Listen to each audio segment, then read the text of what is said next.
Hello everyone and welcome back to Football Manager 2021 and the second part of this experiment where we're seeing what would happen if you had a 20-year transfer embargo in the game. So we're on the Premier League screen at the moment. You can see that already Norwich and Watford have climbed to the top of the Premier League. Norwich currently cleaning up, winning the latest title by 16 points over Watford, and they've also now won 4 in a row. I think this might actually have been their 5th in a row as well. No, that was their 4th in a row there that they've just won. So some of the other bigger teams starting to slip down the table. We haven't seen the same thing happen across Europe. You can see the top 3 in La Liga are the same. Nobody else has won a title. In Italy, a little bit more change, but still the same old clubs. Hannover 96 have just come and taken the Bundesliga title. Now they obviously got promoted in the 2021 season, so they're not under embargo, and they've started to climb up that table nicely as other people fall away. I think Hannover 96 could be one of the dangerous teams in European football at the end of this experiment. You can see that Lyon and Nice have also won titles in France. Looking at that latest table, PSG though still fighting for it, still in 3rd place and still doing quite well, hanging on to their best players for now. But what we are going to do today is go all the way forward to the end of the embargo. So we'll go all the way to 2040, 20 years in the future from the start of the experiment, 12 years from today. We'll see how all the teams have got on, what the new structure of European football looks like. And then in the third and final part, in the next video, we will take a look at what the world is like after the embargo. Do the big clubs come back, or is it the same dominant teams that have benefited from this embargo? So lots to still look forward to. If you are enjoying this experiment, please do hit that subscribe button down below. I think we've managed to get about 25% of people watching these videos to hit subscribe. It would be great if we could get up to 30,000 subscribers in this version of Football Manager, so please do hit that subscribe button down below. But what I'll do now is just jump ahead to 2040 and we'll see how all these teams are getting on.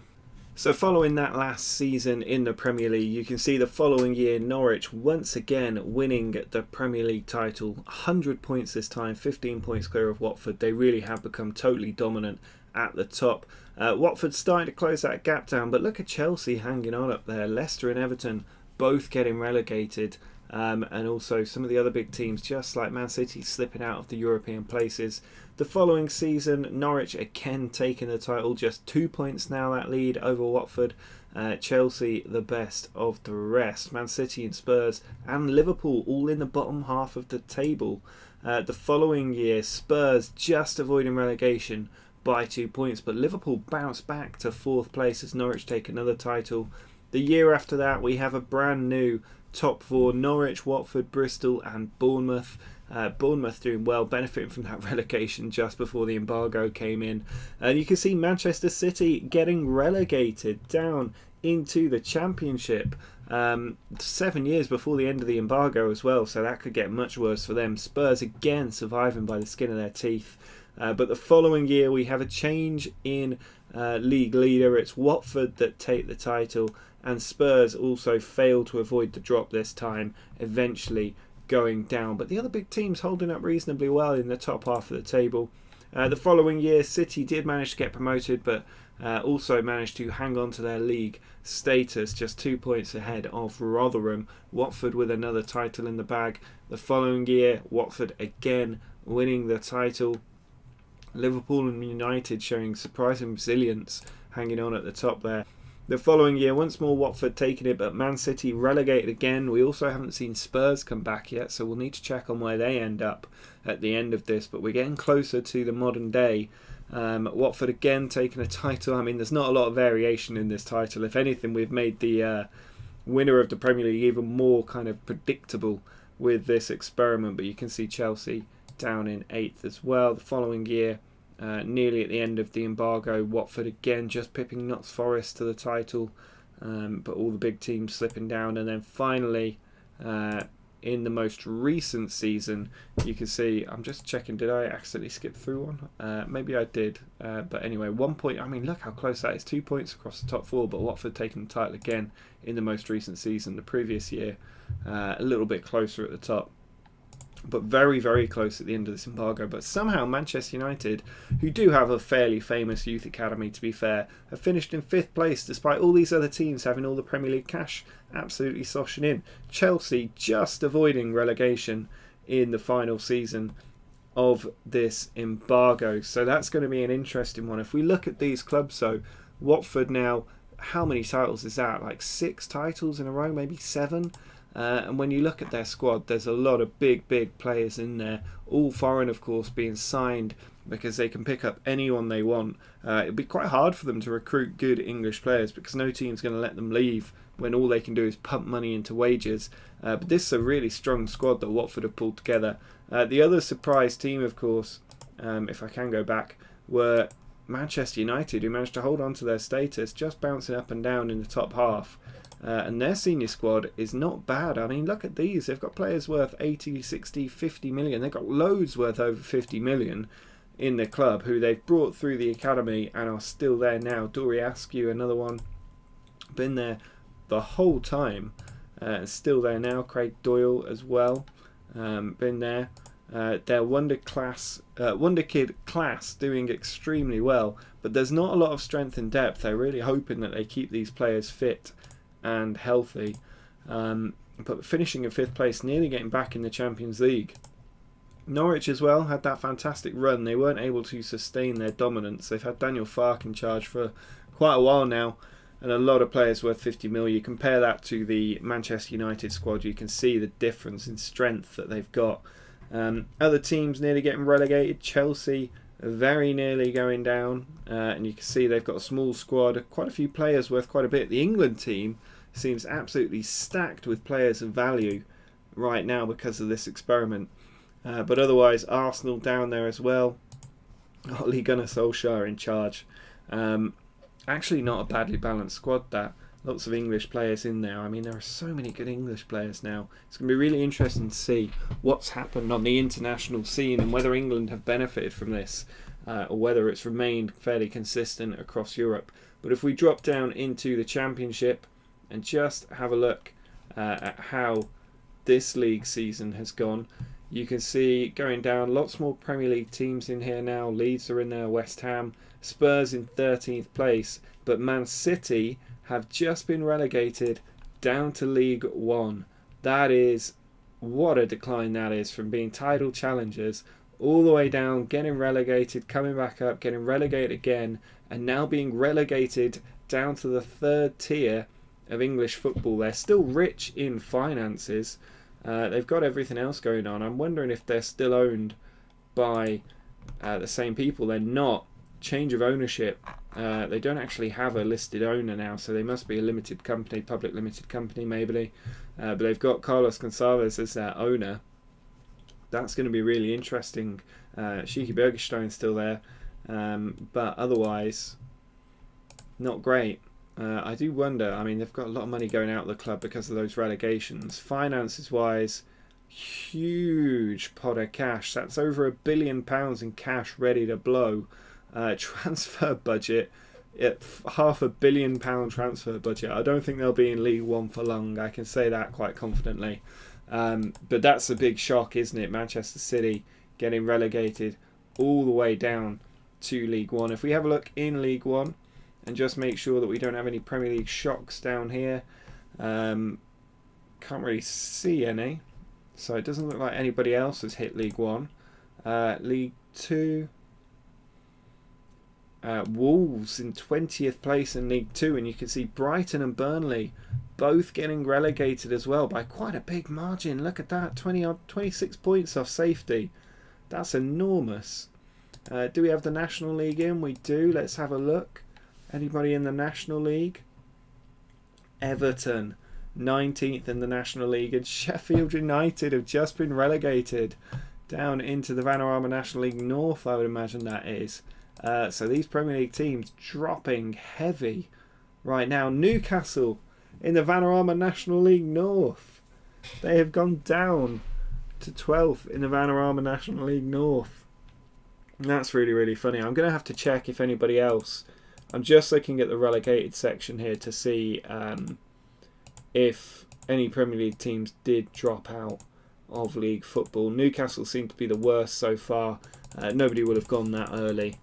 But Newcastle, very, very close to dropping out of league football altogether, which is funny. Do they still have Mike Ashley in charge? I would love it if they did. No, Sam Daniel now the chairman. Change things around a little bit. They are rich, so they could bounce back, Newcastle, but we need to have a look at the Vanarama National League South as well, looking at this league table here. Do we have any Premier League teams in here, or are Newcastle literally the worst team?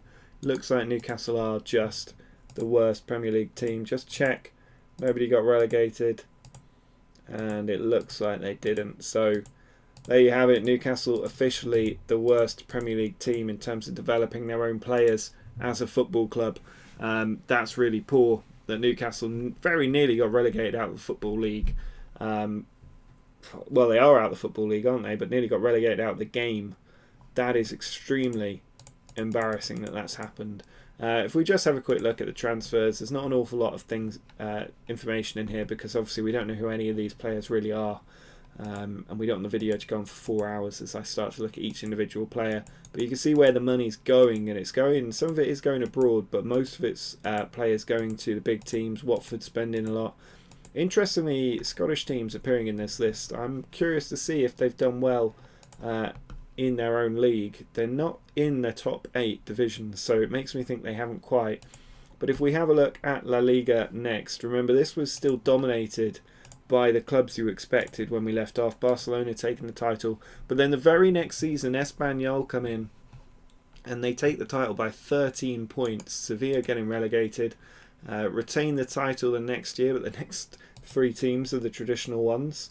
Again, Espanyol winning it. Barcelona, I mean, they've been under embargo for 13 years and yet they still come and take a title, only by 2 goals, but they take the title from Espanyol, who do come back and claim it. And now we have Zaragoza, Mallorca up there with Valencia. It is a changed top 4, but Espanyol still dominating. Barcelona come back again, but still Espanyol leading the charge, and they do retain another title as well.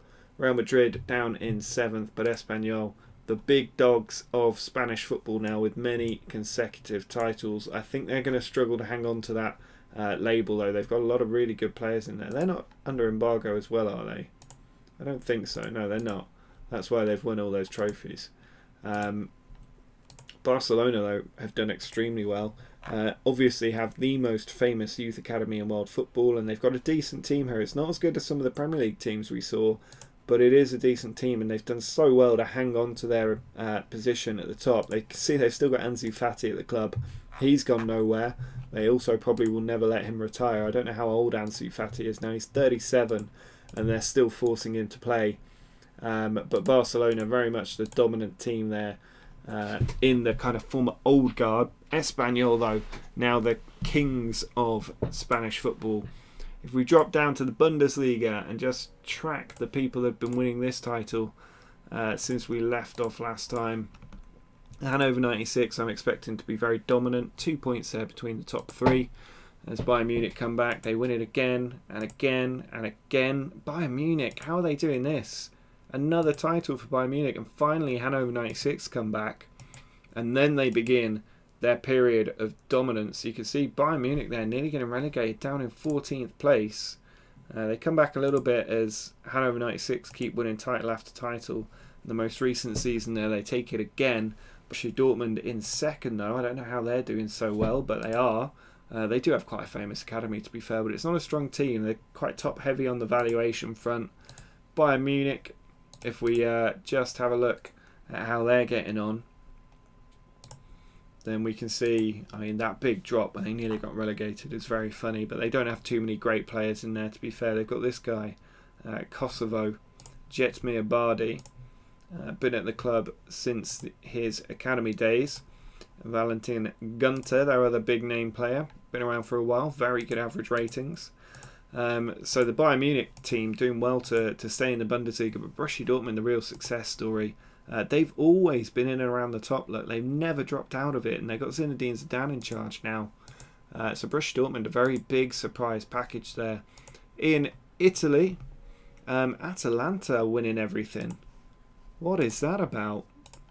So Inter obviously won it the last time we saw. They take it again and again and again before Atalanta do take it by 1 point. They then hold off Empoli, Brescia, Lecce, all getting in and around the title. Napoli relegated, but Atalanta just hanging on to it. Juventus relegated, 28 points. They go down. Juventus. Spal win a title. Juventus and Napoli relegated together there. Atalanta come back with a title. Milan get relegated. Atalanta win the most recent title, but Juventus relegated twice during this time. You can see why. There's not a lot of players of value in that club. They have really struggled. Atalanta, though, who are under embargo, don't forget, they aren't a team to go up. They're still under embargo, and yet they've got this amazing team of players. I don't know how they've managed to wing that one, but Atalanta must have one of the best youth facilities and recruitment policies in all of European football with the way that they've performed. 20 years in and all they've done is collect title after title against teams like Brescia, who've come up with money and been in the Champions League now for a while, but aren't able to take the title. But again, they don't have a strong team. There's just not enough money coming through the league in Italy. Teams have their own commercial arrangements, which means that the big teams can continue to dominate and other teams can't do as well in coming through. Now, finally, if we look at the French league, just have a quick look at this league table. We'll do this one quite quickly. We just want to see if PSG get relegated. That's the dream. But you can see PSG winning titles in 2031, similar to Barcelona, Bayern Munich. They do drop down to third. Lyon doing well. And then Toulouse become the champions every season. PSG winning another title in 2038. Get out of it. How are PSG doing that? They must have invested in their youth facilities and everything else. Let's have a look. I mean, excellent. They're not even state of the art, but they're still doing it. I don't really understand. Lots of great French players now for Paris. I mean, it's not that strong a squad, which makes me think that, again, maybe the league itself isn't that strong. Toulouse have become the dominant team above PSG, and they have a much stronger squad, a lot of more high-value players in there, but not doing enough really to keep PSG out. And I just can't believe that these big clubs are still doing as well as they have been all this time. In Portugal, just have a quick look here. Somehow, despite all these teams being under embargo, they're winning every single title. In the Dutch league, Ajax, of course, have been under embargo all this time, and only recently have AZ Alkmaar come to the top of the table. Ajax finishing down in 7th place now. Of course, they do have a famous academy, and some of them are really high valued. I mean, in the Dutch league, even now, that would be a good team. So Ajax really benefiting from that, as they always do, to be fair. But AZ Alkmaar doing reasonably well to bring in the players they have. They're not under embargo, which is why they've been able to do that. In the Russian league, a little bit of change, but I think pretty much all of those teams are under embargo again. Turkish league, those teams are under embargo and still winning everything. In Scotland, Rangers and Celtic still winning absolutely everything. It'll be interesting to see if they've done well in Europe, those clubs, because I don't think either of them were put under embargo, which is why they've been able to do so well. But I mean, it's a little bit frustrating that this is how some of this has turned out. Now, if we have a look at the winners I think we will just look at the winners of the Europa League. We left off when Valencia had just won it. We hadn't had a great variation of teams winning this, but then Bristol City win it in 2029. Porto, Valencia, Atalanta, Chelsea, Stoke, Bournemouth, Inter, Dortmund, Bournemouth and Fortuna Düsseldorf. Maybe one of the biggest surprises because they haven't been winning the Bundesliga. And a few teams finishing runner-up, Mallorca and Lecce there. But not a great bit of variation in the Europa League. It's fairly similar to what you would expect anyway. If we go up to the Champions League, we will just look at the quarterfinals onwards here from where we left off. So you can see Hannover 96, Nice, Norwich all in there in the final that year. Norwich beat Watford in the Champions League final. I think we're going to see those names a lot. The following year, Ajax knocking Man City out. Norwich, Watford, Barcelona getting through. It was won by Norwich over Watford. Second year in a row those two have met. Following year, again, Watford and Norwich getting through. Nice to see Ajax and Sporting in there as well. But in the final, Norwich beat Barcelona this time 3-1. Norwich winning every Champions League now. But finally getting knocked out by Espanyol. And amazing to see Salzburg make it to the quarterfinals as well. That's a variation I was hoping for. Espanyol and Watford in the final. And unfortunately, another English team takes the crown. No big surprises this year. In the final, Norwich take it. It's only Norwich and Watford winning this now. Norwich, Dortmund, Watford, Espanyol in the final. Norwich again over Espanyol. Mallorca make it this time. Stoke make it. Lyon do as well. But Watford beat Norwich this time around. Finally, we get a little shake-up. Watford and Norwich meeting early on. Ajax and Hannover 96 in there. In the final, Ajax beaten by Hannover 96 in the Champions League final. Nice for Hannover 96 to win it. Shame, because I'd like to see Ajax win it. In the final this time, Watford beat Hannover 96. Spal make it to the quarterfinals. In the final, Hannover 96 on penalties. I said they'd become a dominant team in Europe. But we are seeing the same repeat customers. Finally, Espanyol do win their Champions League. And in the most recent season, Toulouse, Zaragoza finally changing it up. Notts Forest in there. And in the final, Hannover 96 taking the latest Champions League. So a bit of a shame, really. It's been Norwich, Watford, Hannover 96 and one time for Espanyol. Not a great bit of variation in the teams appearing in the final. All we've done is picked up clubs and basically dropped them into other clubs. World football has not dramatically changed in its nature as a result of this transfer embargo. It's just the clubs that benefit that has changed. But it's the same select little group of clubs winning it year after year. Norwich with 6 Champions League titles over this period. Watford take 3, Hanover take 3, but Norwich, without doubt, the big dog of European football at this point. 6 Champions League titles, 9 Premier League titles now in their record. Various other ones in there as well in the trophy cabinet. But they've become extremely dominant. FA Cup, Carabao Cups, all in there as well. I don't think we're going to see much variation in this. No, I mean, it's the same clubs time after time. If we look at the short list of world players and where they're located, if I can just get this to go up to the top. Hannover 96 dominating. It's the same few clubs who own all the big players. Some of the old big clubs still own those players because they can afford to not let them go. Bigger and bigger wages coming in. Man City really the only big surprise here. I think I do need to check actually, don't I, on Serie A, where we had the most teams get relegated. Just dropped down to Serie B. And have a look here at how it went. I can see Milan there. Did Juventus get back up? Yeah, they did. They finished 15th. So it's Milan really who were the big team. And they finished in 7th. Napoli, though, getting relegated down to Serie C, which I don't have loaded. So whether they'll even come back is open to question. Torino, Lazio also going down. Quite a few of the bigger teams from the start of this save going down. So that's an interesting one. Italian football's probably had the biggest dramatic shift, but at the same time, Atalanta have won title after title despite the transfer embargo. Now, what we will look at finally, and then we will stop this experiment, is who's been winning the World Cup. And you can see England have won the most recent World Cup. They are the highest rated team in the world and have been for a while as well. If we look at this senior squad, you can see why. Look at how many players they have. Over 50 million. Enormous list of players spread across very diverse positions in the pitch. There's defenders in here, midfielders, strikers in there as well. England have really, really benefited from that change-up. If we have a look at some of the other big clubs around Europe, or maybe we just have a look at the World Cup winners here. You can see Spain doing very well as well. Lots of high-quality players in there.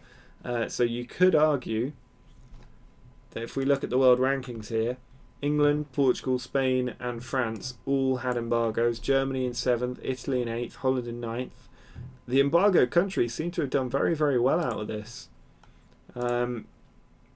European Championship, England have also won that. Spain appearing in there. Portugal appearing in there. I think you can safely argue that the embargo has had a benefit for some of these countries. I don't think we'll see them as dominant once this embargo has ended, but that is for the next part. Now, if you did enjoy this experiment, please do drop a like down below. Make sure to subscribe for that next part when it comes out. But until next time, see ya.